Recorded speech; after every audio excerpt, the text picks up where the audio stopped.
This episode is brought to you by the American Homebrewers Association, organizers of the 22nd Annual Learn to Homebrew Day, coming up on Saturday, November 7th. Learn to Homebrew Day is an opportunity to celebrate and spread the joy of one of the most rewarding and delicious activities of all time. Pledge to brew this November 7th and receive a promo code for $5 off a one-year American Homebrewers Association membership. Visit homebrewersassociation.org to learn more. That's homebrewersassociation.org.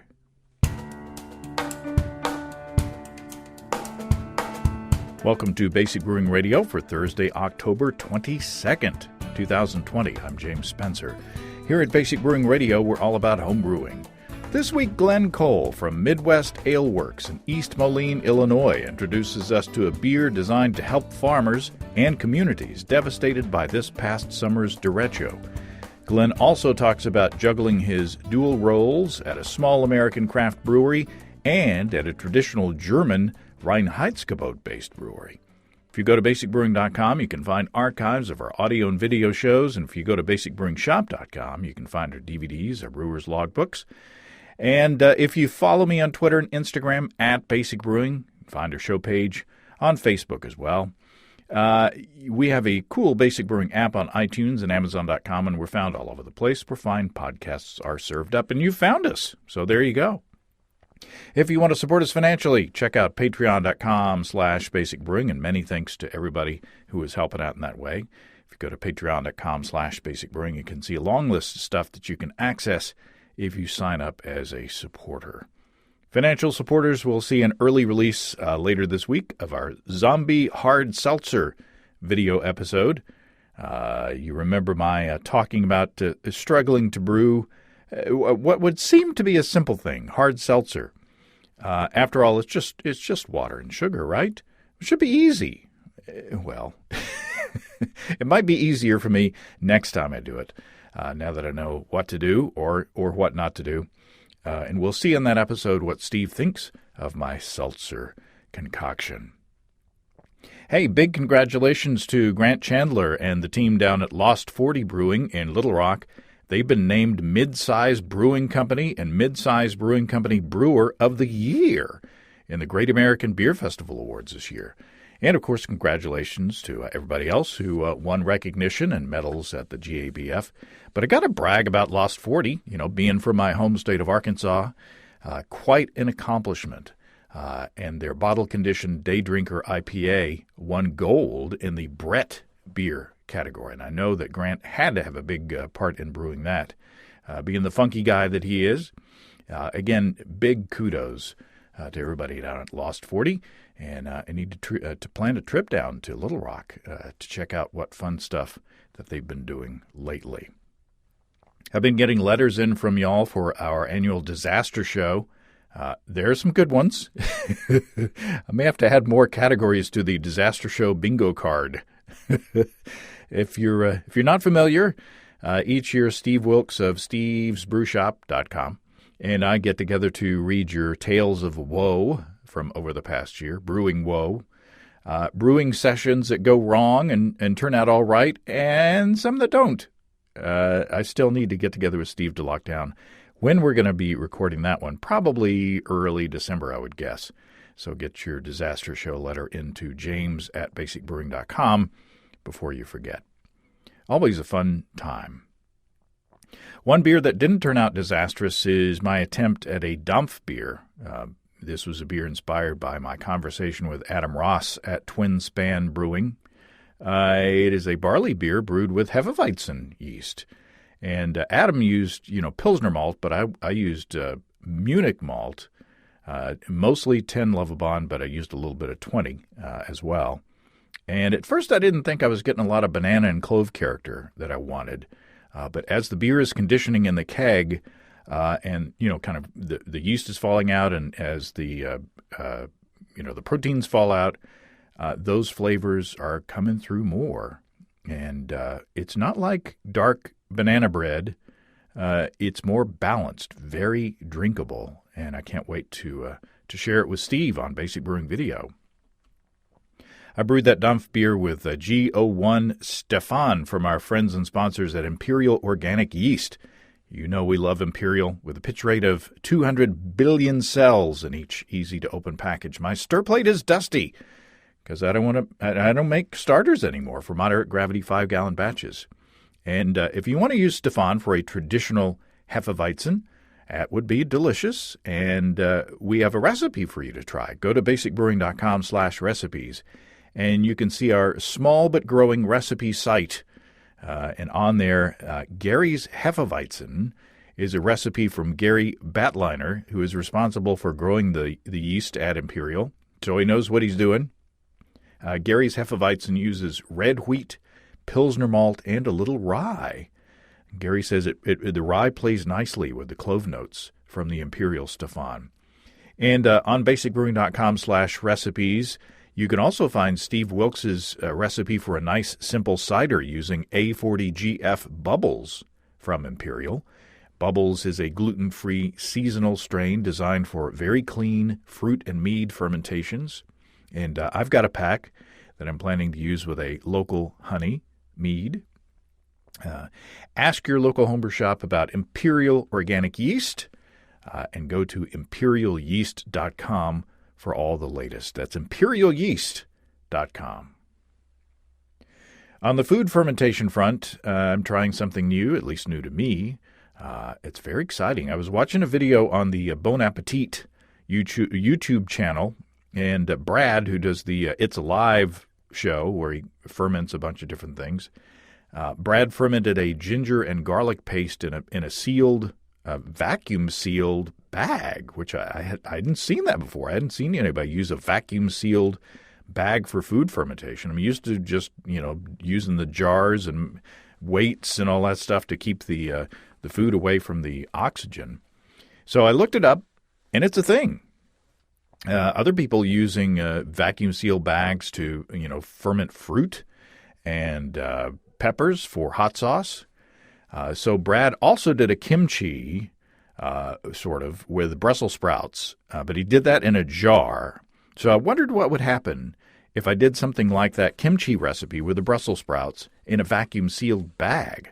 So I mixed up a pound of halved Brussels sprouts, some sliced radishes, some squeezed ginger, some minced garlic, some fish sauce, paprika, and hot pepper flakes, along with 2% salt by weight. And all that went into the vacuum bag. And since you're sucking all that air out, you don't have to worry about oxygen exposure. And the bag will inflate a bit as the lactobacillus does its job, but that happens more slowly than in an alcohol fermentation. You wouldn't want to try that with the yeast and sugar because you just have a big explosion. But I'm not too worried about the bag popping. It is there is now room in the bag where I can. This morning, I did this yesterday afternoon. So this morning I woke up and the bag is loose. So there is room to mix the veggies around a bit, and there is some liquid in there. So anyway, I don't think it's gonna blow up and pop, but I will keep you posted on that. Stay tuned. The holiday season is coming up. It's time for you to make your Christmas list.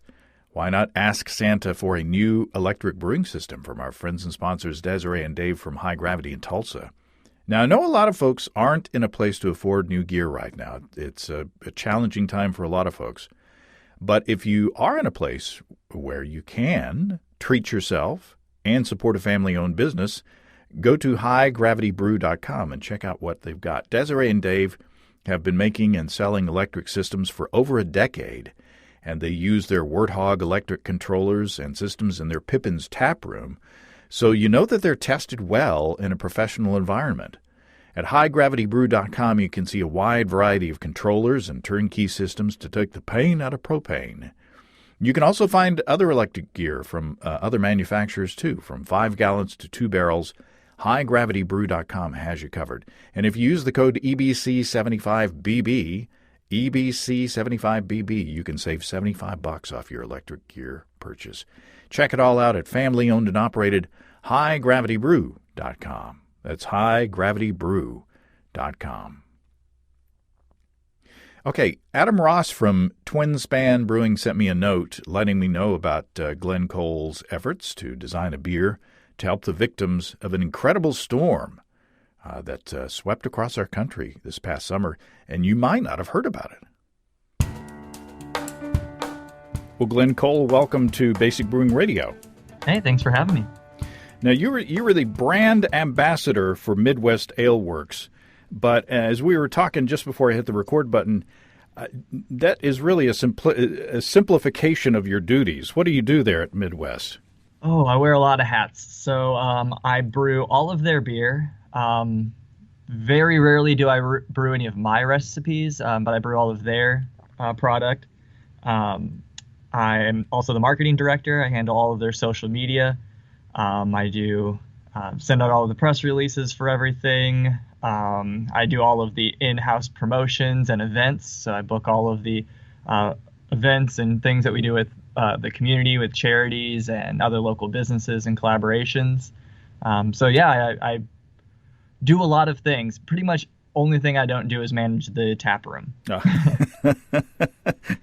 Watch out, that's next. Don't tell them you have any free time at all. So tell me about your background. How did you get into brewing, and how did you become a professional brewer? All right. I guess my story starts with brewing about 6 years ago now. I was renting a room in a bachelor pad house with like 4 other guys, and two of the guys that lived there were home brewers, and I was a business professional back then. I was an insurance agent for 9 years, and so they were brewing some pretty decent home brew, and I was like, man, you guys could turn this into a business.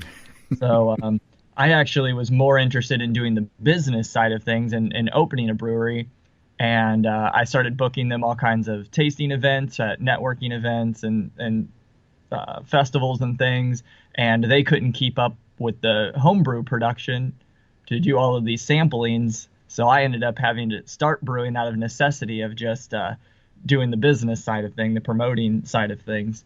And I just really, really got into it. It's usually not my type of thing. I'm usually way more on the business side, but I got really into the competitive home brewing side. In 2018, I took home 28 awards. Wow. in 11 states, 2 best of shows. And so from then, I kind of felt like, I think I could probably get more on the production side of things and turn that into a career.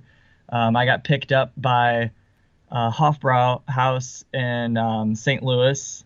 That's where I'm originally from. I did an apprenticeship under German Munich brewmaster for about 6 months. And then I was the assistant brewmaster there. And after my time was done there, I moved up to the Quad Cities, where I'm currently living. And I was the R&D brewer and marketing director for Bent River Brewing Company in Rock Island and Moline, Illinois.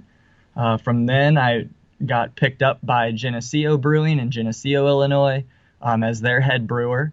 I was there for a year as that position. And now I'm the brand ambassador for Midwest Ale Works, as well as I'm actually... just as of 2 days ago, the brewmaster for St. Louis Hofbrauhaus. So I spend about half my time down in St. Louis, half my time in the Quad Cities now. Wow, that's amazing. And Hofbrauhaus, that's the one that's based on the German brewery, right? Right. So yeah, there's 8 locations in the U.S. There's locations all over the world, but there's 8 in the U.S. The one in St. Louis is the largest one, and the second newest one. I think the one in Buffalo that just opened in the past couple of years is just a little newer. But they're just outside of most major cities, usually in a kind of sister city. So the one that's in St. Louis is actually on the Illinois side in Belleville. But yeah, it's all to their international standards. It's all Reinheitsgebot, so it's all of their original recipes. I'm not allowed to brew any. I have all kinds of decoctions, step mashing. Not allowed to force carbonate with CO2. Everything has to be naturally carbonated. It's a completely different way of brewing, but that's how I got my professional start, was brewing the hard way. So it only got easier from then. Yeah, I've been to the one that is across the river from Cincinnati, and I think that's where it was. Yep. And delicious beers, just extremely well done. And with all that supervision and all that, are you getting a product there or brewing a product there that's close to the motherland or the fatherland? Yeah, that's kind of the great thing about it, is it's like entering a competition every month, sending the samples out and getting the results back, because they judge you. They put it through through the lab. So I mean, if your color is just barely off on your Dunkel, and if you're not getting the right filter on your lager, they let you know. You got to be inside certain parameters to be keeping up to their standards. So it's actually just every batch is almost, making me a better brewer, of just being more consistent and doing those extremely, corporate standards. Wow, that's impressive. So talk about Midwest Ale Works. I take it from reading the website that it's a different animal. Completely different brewery. Probably couldn't be more opposite. So Midwest Ale Works is in East Moline, Illinois, in the Quad Cities. It's one of the newest breweries that's up here. We have 12 breweries in this area. It's actually attached to a huge music venue, like several thousand people music venue, and you can bring the beer from the brewery in to see the concerts and everything, which is really great when it's not COVID. But yeah, it's kind of the building is actually an old, from the 1900s, car manufacturing facility that's been repurposed into kind of a communal business place. So there's the music venue, there's the brewery, there's a street taco place, there's a salon, a coffee shop. There's just all kinds of new businesses that are popping up in there, a gym. But we all kind of share the space. It's all open. You walk in between all of these different businesses, like a mall without a hallway. Like, you're literally walking through all of these businesses to go from one to the next. So we don't have food, but the taco place is literally just a doorway away from our tap room. So that's really nice. And we work really well together. We're always promoting each other. It's a very collaborative space for sure. So we brew on a 10-barrel direct fire alpha system. We're brewing most of the things on our pilot batch right now, just because we are not moving the volume that we used to when we had the concerts going on. We would have anywhere between 2,000 to 3,000 people in on a Wednesday night back when things were great. So now that everybody's kind of being a little more picky, they brought me on board post quarantine and everything. I was at Geneseo Brewing before that, but I've kind of built up a reputation for my promotions and my marketing. So they brought me in to get into distribution, get into packaging, and to come up with some creative promotions for selling their beer. Kind of the COVID pivot, as we've been calling it. Well, a lot of businesses have found new outlets and have actually, gotten stronger during this time. So hopefully y'all will be in that category. Yeah, that's the direction we're starting to see some growth, which is great. We coasted through with the to-go sales and everything when the tap room was closed, and now that the tap room's open with partial capacity, we're still seeing a good amount of people coming in, spending a little bit of time spacing out really well. We have a lot of space, which is really great for us, and really taking advantage of the to-go. We started canning during all of this. So I've been working with my favorite artist that I've worked with at every brewery that I've worked for. Patrick Hale, he's out of North Carolina now. He's kind of bounced around quite a bit too, but since I was the marketing director at Bent River, he's done all of the art for all of my promotions and everything. So he's thrown out some great can art since we've started canning, and that's been our pivot, and it's definitely been picking up for us. And looking at some of the beers on the website, it looks like the Reinheitsgebot is not in force.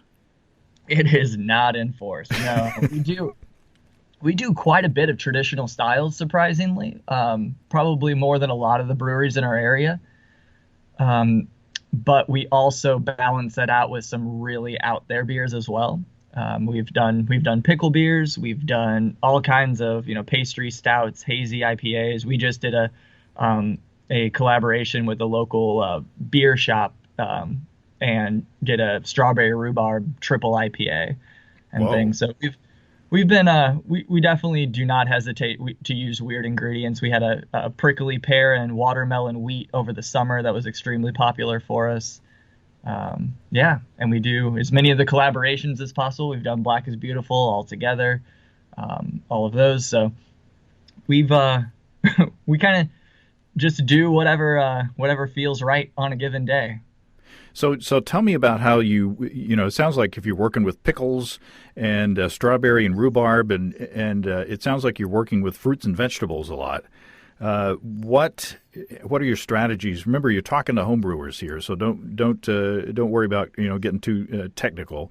But what are your approaches into getting the best out of those flavors, out of the fruits and vegetables? So I'm pretty well known around these parts with the brewing industry of my love for cucumbers. So when I was home brewing, the beer that I've won the most awards for is my cucumber goza. And so I got really into kettle souring, and then for some reason I just got really into cucumbers. So yeah, I've done saisons with cucumbers, IPAs with cucumbers. I've every time I've done pickle beers, actually, I've never actually used pickles or dill. I just use fresh cucumbers, and I use a lot of hops to bring out the kind of dill flavor. So particularly, I just did a sour IPA, a pickle sour IPA, and I kettle soured my normal hazy IPA recipe. I put fresh sliced cucumbers in secondary after fermentation. I peeled them and sliced them as thin as possible. And then I dry hopped heavily with Sriracha Ace and lemon drop hops, and that really kind of brought out the dill and tartness even more. Huh. So yeah, that's my secret of making good pickle beer is not to use pickles or dill. Well, it seems to work.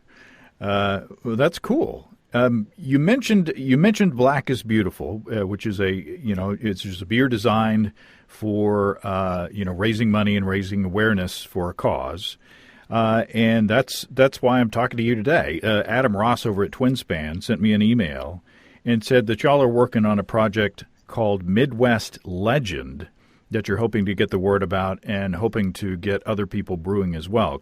Tell me about Midwest Legend.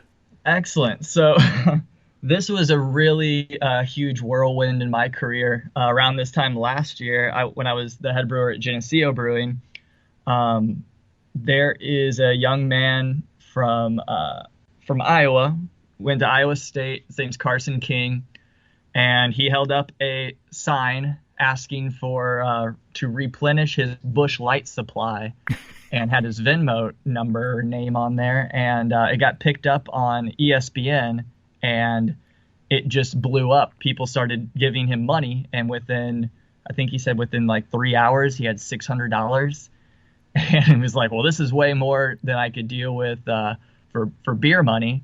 So he wanted to end up donating the money. Well, the story went viral, and Busch ended up getting involved, and they were going to donate. They were going to match whatever donations that he raised, and all of these other big companies, jumped in. Venmo jumped in and said, we're going to do this too. And he ended up raising a couple $1,000,000. Holy smokes! And yeah, it was really crazy. But then there was a slanderous article that was written by the Des Moines Register. One of their journalists had dug super deep through this guy's Twitter account, and I guess he had retweeted a Tosh.0 skit back in 2016 that was pretty, edgy. edgy. Yeah, it was normal Comedy Central humor, but on a guy that's at that big of a platform at that point in his life of trying to raise all this money and try to make himself look like a good guy. This guy really tried to make him look bad. Well, in cancel culture in 2019, Anheuser-Busch decided to pull their donation. Uh, and Iowa really didn't like that. Iowa is very corn. They love their Busch beer. And when they found out that Anheuser-Busch was going to pull their donation for raising all this money for Children's Hospital, Iowa freaked out and went really, really crazy on social media and on everything that they could. And it just so happened that day that Anheuser-Busch pulled their donation, I was in the middle of kegging off a new lager that I didn't have a name for or anything. And being, living in the Iowa area and everything, Quad Cities is on the border, on the Mississippi, on the border of Illinois and Iowa, kind of hit home pretty hard. And I was like, I'm going to name this beer after him and we're going to donate the money. We should have been doing this with independent breweries from the beginning. It shouldn't have been so corporate. And so I wrote an open letter to Carson and just threw it up on Facebook. And within an hour, it had reached over 3 million people.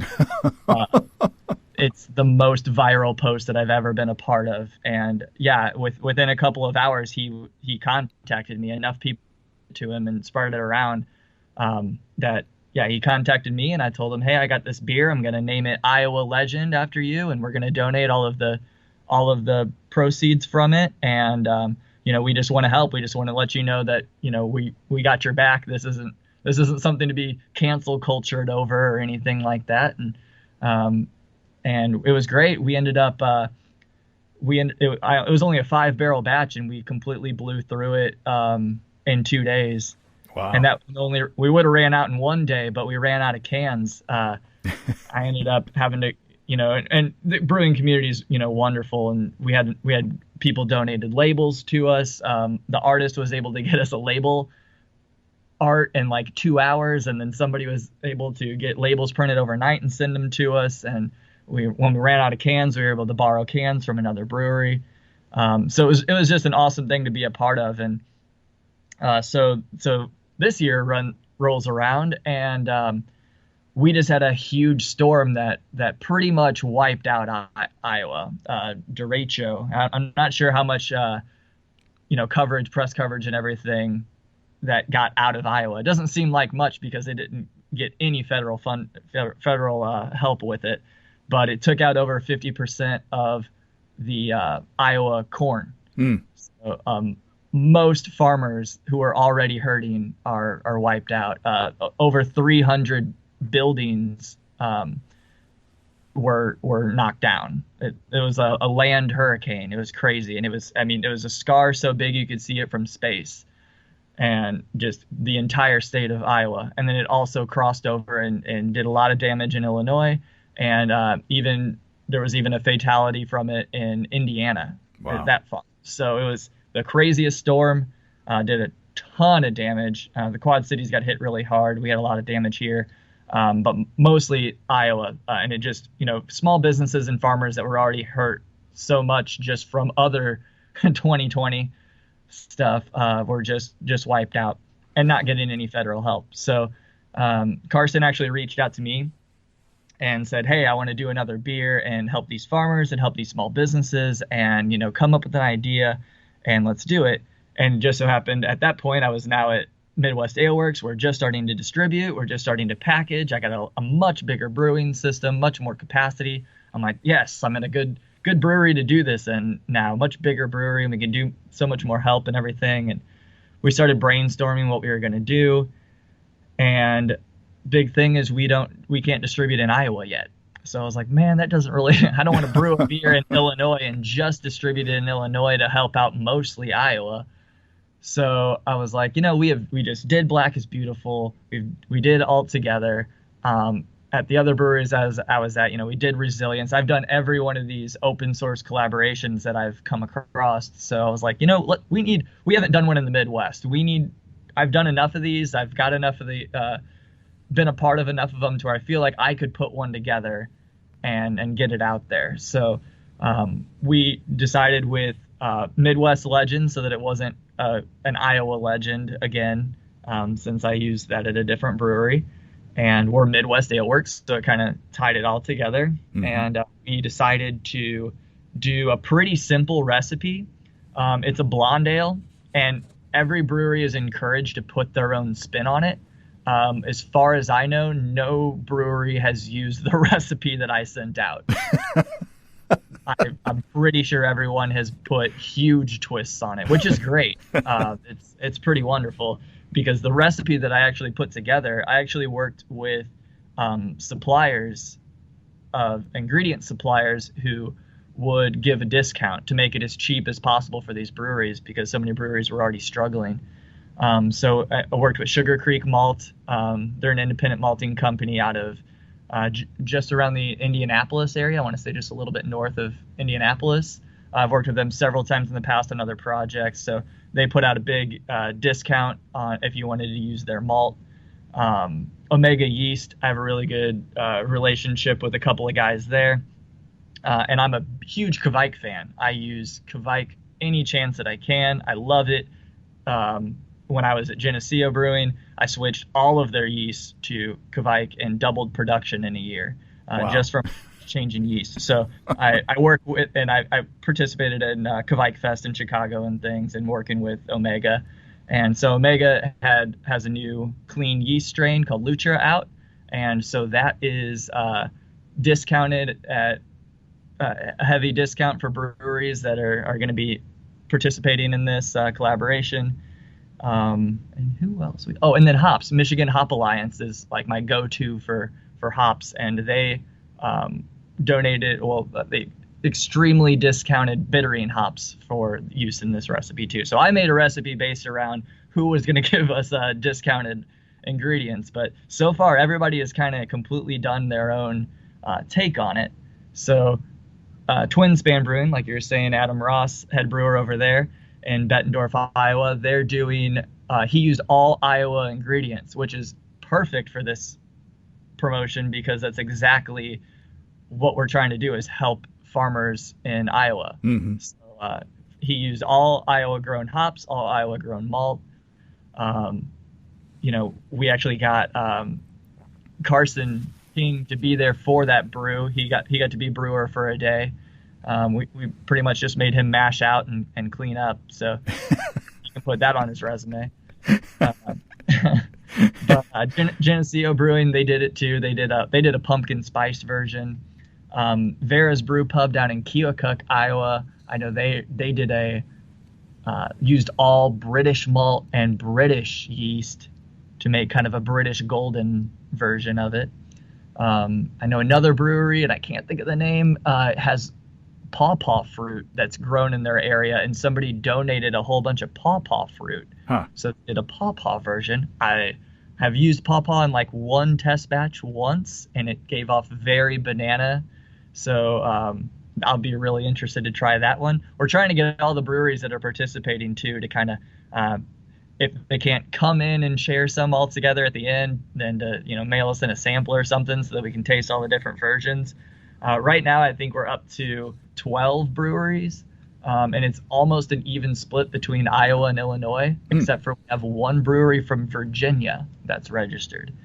So, wow. Yeah, but it's completely open for any brewery that wants to do it. Home brewers too. I mean, even if, and obviously you can't sell your home brew or give back in that way or any way, but, take advantage of, maybe you're able to get some discount on this malt and things. And, it's really just helping them move product right now. Let's take a quick break to talk about our friends and sponsors, Ricky and Kelly from Groenfell Meadery up in Vermont. Last week I teased you with the news that something big is coming in the next few weeks from Groenfell. It's called the Groenfell Ancient Collection. And Ricky says it's been 3 years or 3 millennia in the making, depending on how you count things. Well, Ricky is still holding his cards close to the vest, but he says that they've gotten handmade toasted staves of oak, ash, and cherry to begin the aging process. And if you follow Groenfell on social media, you saw some beautiful bottles that are in the design phase to hold these delicious meads. I'm assuming that they're meads. That's what Groenfell is all about. Groenfell and Havoc meads are craft meads that are exceptionally delicious and drinkable, fairly moderate gravity, at least for meads. Some are carbonated and come in cans that are easily packed for hiking or camping, or just sitting on the porch, to be honest. And the best news is that you can have Groenfell meads delivered right to your home. More states, including mine, have been added to the delivery list. Check it all out at family-owned and operated Groenfell.com. That's GROENNFELL.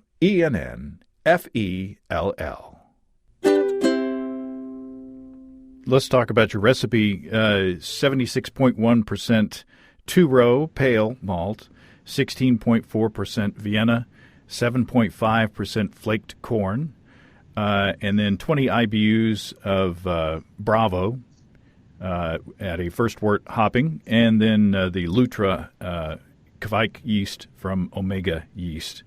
And Adam Ross said that he used Saison yeast. So yeah, that's right. So, yeah, he's making kind of a harvest. Yeah, like a farmhouse kind of a thing going on. So it sounds like a pretty. Would you call that a cream ale since it's got the corn in there? Yeah, I think it's right on that edge. I know it's definitely an adjunct blonde ale, but I think, if you boosted up that corn maybe just a little bit more, it would definitely be a pretty solid cream ale recipe as well. And so you're wanting people to encourage professional brewers to brew this and donate the like in the Black is Beautiful project. Each brewery got to choose their own local beneficiaries of the proceeds. But in this project, is all the money being sent back to the Carson King Foundation? Correct. Yeah. So Carson King, after his big $3 million donation, started his own foundation, and just in the past year, since that $3 million, he's already raised, I want to say, $200,000 for different small Iowa organizations, places that really needed it. So I know he's already donated $30,000 to 2 different small communities that were directly hugely affected by the storm. But yeah, so all of the donations are going straight to the Carson King Foundation. That way we know none of the people that they're all volunteers. I think there's only like 4 people that technically work for the Carson King Foundation. They're all volunteers. Carson doesn't take any money. None of them take any money. They all do it voluntarily. And they're very connected with small communities in Iowa and Illinois. So they're not donating to Red Cross. They're not sending the money to another charity or anything. They're writing a check and bringing it to city halls and giving it to the mayor of a small town where they know it's going to be needed. So we wanted to do it that way as opposed to, doing it through the United Way or doing it through Red Cross or something where you don't always know how much is going to your cause and how much is staying in your communities. We wanted to make sure it was as directly affecting the people that we said that it was going to be raised for. Right. Now, how can homebrewers who are listening and professional brewers, we have professional brewers as well, they may want to get in on this as well, where can they find out more information? Right on our website, MidwestAleworks.com/fundraiser, has the recipe. It's open source. It has all of the information about registering. It has all of the Facebook promotional materials. It's all free to use. For home brewers, it's a huge help for just getting the word out. You're more than welcome to use the promotional materials for on Facebook to say that this is why you're brewing this. Encourage breweries in your area for sure to brew it for this cause. Maybe see if you can do it as a collaboration, as a reverse collaboration, I think they call it when home brewers come in and get to brew. Things like that. But the label is up for free use, and it's actually like a template. So we're encouraging people to use pictures from wherever they're from, something that like kind of represents, what they're using for their spin on it, or just their community. So the Midwest Ale Works version, Molly Emerson is a local photographer that donated a picture of a nice sunflower field in eastern Iowa to us. So that's our background, but the label template is white, so you can totally put whatever background you want on it, and super easy to use. And so if you want to throw it on some homebrew labels, and throw the labels on some homebrew bottles, that's cool too. It's totally open source, and definitely be reaching out to your local breweries and seeing if they'll brew it, and if you can help in any way. And if you want to, if anybody wants to contribute directly to the cause, how would they do that? You can do that right through the Carson King Foundation.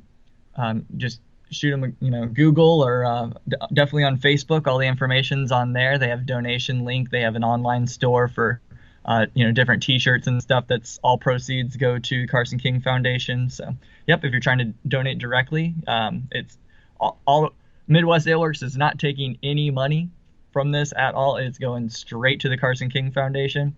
So that's the direction that I would point everybody at as well if they're trying to make a donation.